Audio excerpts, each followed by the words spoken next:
Texas. Right now, we've arrested over 1,200 illegal immigrants as of January 20th. So again, a great collaboration with our local partners, federal partners, as well as the Texas National Guard. And I just want to thank Attorney General Ken Paxton again for his support and for visiting the border once again. And that's what needs to be done. We need to have more of these visits from these official state reps so they can see what's going on and have a better perspective of what's taking place along the border so we can provide more resources to help our communities. Again, thank you. Thank you, officer. And now, Mayor Don McLaughlin from the city of Uvalde. Thank you, Mayor. Thank you. Appreciate it. Yes, sir. Thank you. My name is Don McLaughlin. I'm the mayor of the city of Uvalde, and I appreciate Attorney General Paxton letting me be a part of this.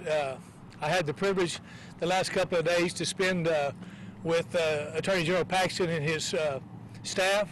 And the one thing that I did come away with, they are trying to have Texans back. They're doing everything they can to slow this administration down because they just will not abide by court orders or rules of law or anything that are on the book. The reason I'm here from Uvalde, we have a little different situation in Del Rio. Our deal is the getaway, or the gotaways, or the walk-arounds that they're talking about. You know, in the summer we were having 4 to 5 high-speed chases a day coming through Uvalde, anywhere from 100 to 135 miles an hour. Today we're not having the high-speed chases, but we're having 3 to 4 bailouts every day where we spend most of our time chasing immigrants through our town. We've had to put law enforcement, our school districts had to hire officers to put them at their school because they bail out by our schools, and we have to keep those kids safe. But this is something that we're having to deal with on a daily basis. And then also we have a train stop where they check the train in Uvalde, and we get anywhere from 10 to 100 people a day off that train. And some of those people on those trains are bad people. They're murderers, they're pedophiles, they're rapists, and this goes on every day, 7 days a week in Uvalde. So anything that we can do to bring awareness to it, and I appreciate the Attorney General and what he's done and doing for our state. So thank you for your time. Yeah, thank you. Thank you, Mayor. Well, there was a couple of reasons that I wanted to come down here. One is I wanted to bring some of my team, and I wanted to hear from all kinds of different constituents. We've met with, as Chris said, we met with the state police to understand what they're doing, and the amazing work that they've done is, I think it's just been invaluable, and I know the legislature has put a lot of money into this, and so I really appreciate them and just the tireless work and the effort that they put into this. We met with the Army, with the Guard, the National Guard, and saw their work and the fence that they're trying to put up right now. We met with Border Patrol so we'd understand the federal side of this and just the incredible, you know, amount of work that they've done over the last several weeks with not enough resources, with not even close to what they need, and yet they've found a way to try to make this work the best that they can. So I really appreciate their efforts. We've met with a lot of local officials like Sheriff Martinez and Mayor McLaughlin. They're not the only ones we've met. We've met all kinds of people, individual people. We've met with business owners. We've met with ranch owners. And what's consistent across the board, it doesn't matter what party, it doesn't matter what line of work, it doesn't matter who they represent. We're all united in hoping and praying that our government can stem the tide and stop doing what they're doing, which is allowing this massive illegal immigration. One of the other things that we were really trying to focus on was bringing attention to this, and so we asked Maria Bartiromo from Fox News to come down. She did several shows here. She also taped some for future reference. She's going to be, I think, highlighting this all week long and maybe on Sunday as well. But I wanted her to see because, and she went to a lot of our meetings with individuals and with business leaders, with ranchers, and with other elected officials, so that she could also get a feel for what's going on the border, because I think so few people understand what people down here have to deal with, and I'm one of them. I don't get to be here every day. So coming down here and giving her the opportunity to tell the story is something I think is extremely important, because it gives Americans just a little glimpse, but at least it is a little glimpse. And I think the final thing that I wanted to say is just that it's really important to us. We filed 6 lawsuits against this administration over border issues. We've been successful on those. We're still not getting action by them, and so we're going back to enforce some of those, because at this point, not only are they ignoring federal law and doing just the opposite and ignoring court orders, but now we're going to go back and we're going to try to enforce those. We're going to push towards getting some accountability, and you're going to see other lawsuits coming from us to try to force the administration to do the right thing, which is merely protect our citizens, follow federal law, and instead of worrying about whatever they're worried about, I can tell you this, the only people benefiting right now are the cartels, and they are benefiting in a big way. And we're fighting the cartels as it relates to drugs and human trafficking, and we're not going to put up with it in Texas. It doesn't matter what party, it doesn't matter what background, we're here to fight that, and my office is going to continue to make that fight. We will not stop.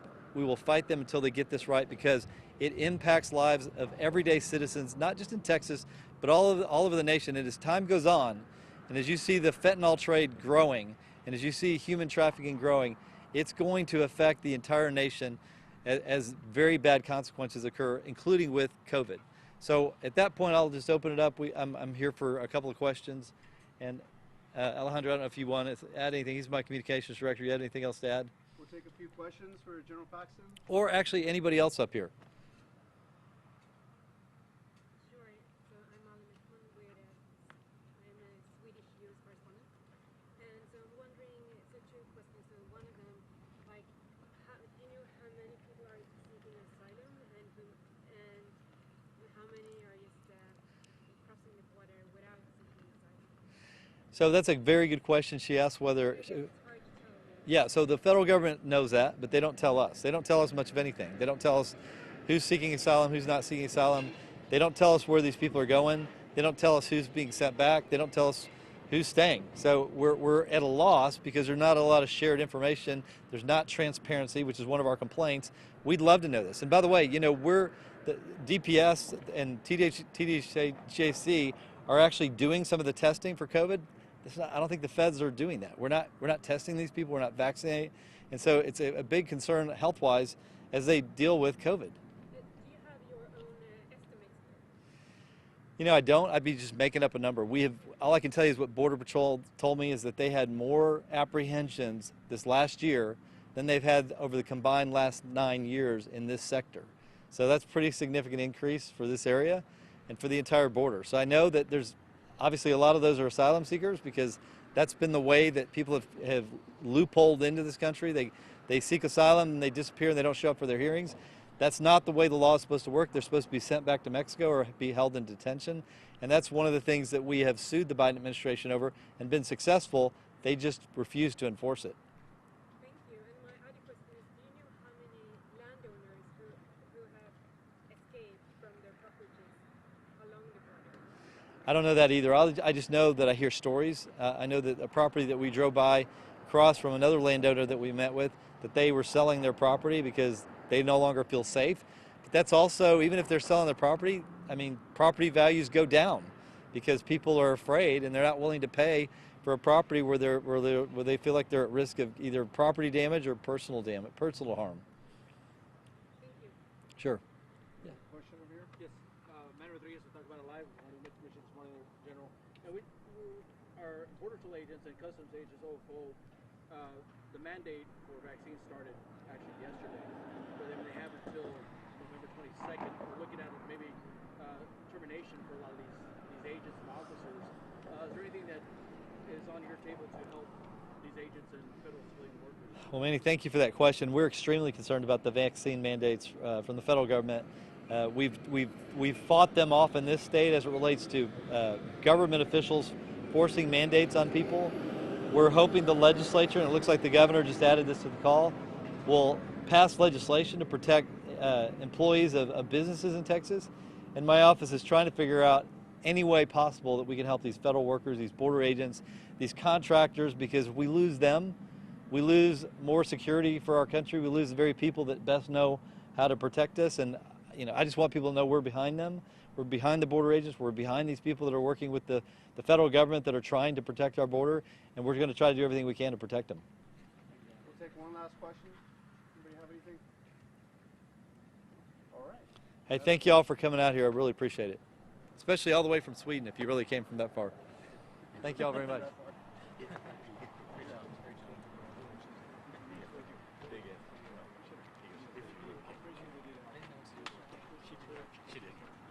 Thank you guys very much for coming. I really enjoyed I'm Karen Gleason, I'm with the 830 Times in Del Rio, and I really enjoyed your team approach to that thing. One thing I did want to mention though is the NGO that we have here that's working to transition the migrants out of Del Rio, they are telling us that the migrants are paying there and they have like a phone bank where people can call. So everyone is basically buying their own ticket. Either and if they don't have the money actually there, they're calling family members and letting, saying, hey, can you wire me this money? And then there's, they put money on a card or something like that. Okay. So there is still a lot of that going on too. So I just wanted to clarify that. And Thank you. Yeah, thank you for telling us. Who's the local NGO have you done here? It's called the Uvalde Humanitarian Coalition, and basically they're operating out of the neighborhood center about a half a mile north of here. They're completely all volunteer. They just take money for like supplies and things like that, and all their workforce is volunteer from the local area. It started off like as a coalition church. And you were the guy whose dad right? No, that's Patrick. Okay. Yeah, that's Patrick. No, I'm the criminal law guy. Patrick's Okay. He definitely didn't save this guy. No, I didn't. Okay. It's a pleasure meeting you, though. It was a real pleasure to meet Thank you you. guys. Always like to hear what the lawyers have to say. Thanks. All right. Take care, guys. Thank you. We need to go back to Fox after we're done. Say what? We need to go back to the CBP police station for cars. Yeah. They're just saying thanks. We won't bill anybody. No, just You got some right? That's your bridge over right there. Yeah. See you. Are you guys going up? we can walk over. We need 75 cents. See that? Look at your walk. It's 25. It's 75 cents to cross. And 25.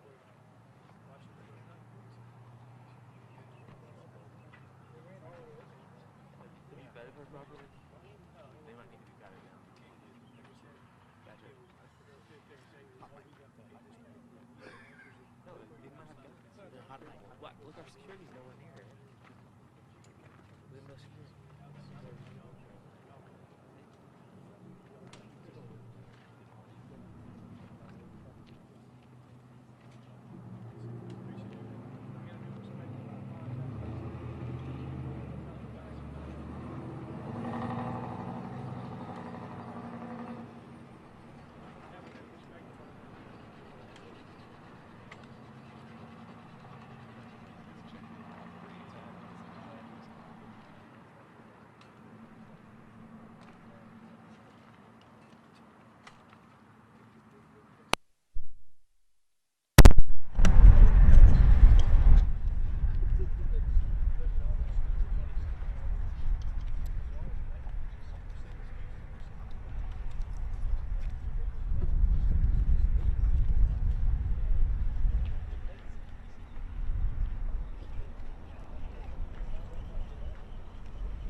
What do you mean?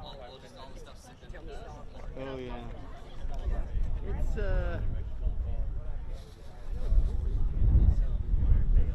It comes with the territory, though. You kind of right. Sometimes Yeah. Luckily, it's already been through a bunch of stuff as it is, so I don't have to worry about too much. Yeah. I was thinking.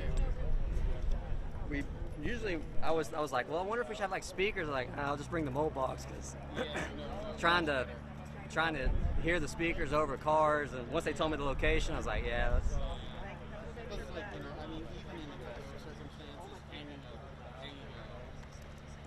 Oh yeah. Yes, sir, Mr. Mayor. And we, if the bill were to make it off the public. No. Oh, God. Yes, sir.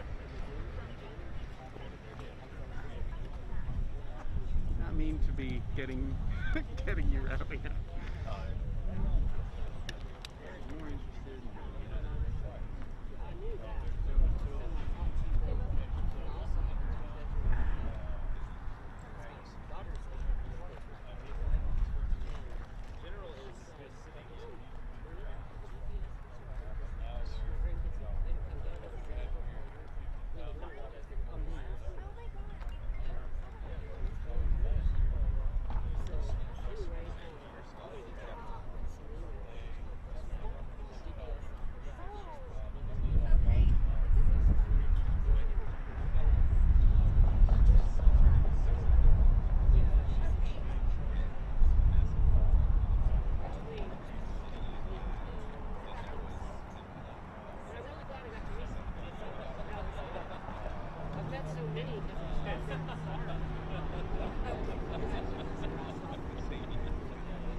Don't pee on it.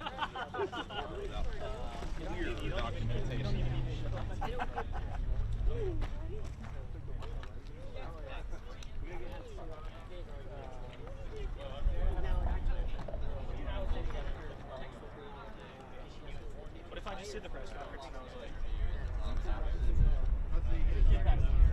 hey, Brent, should I have done this in the press conference? That dog's going to give you No, give me the dog. I know, my husband's like, I know I'm just afraid of my mouth.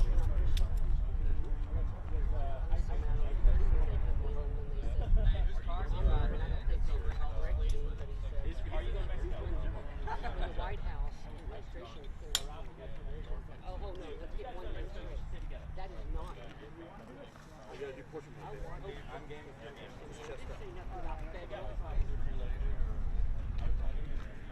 Oh, it's chest up. Not too bad. I am done here. I just wanted to make sure you guys were done streaming before I unplug.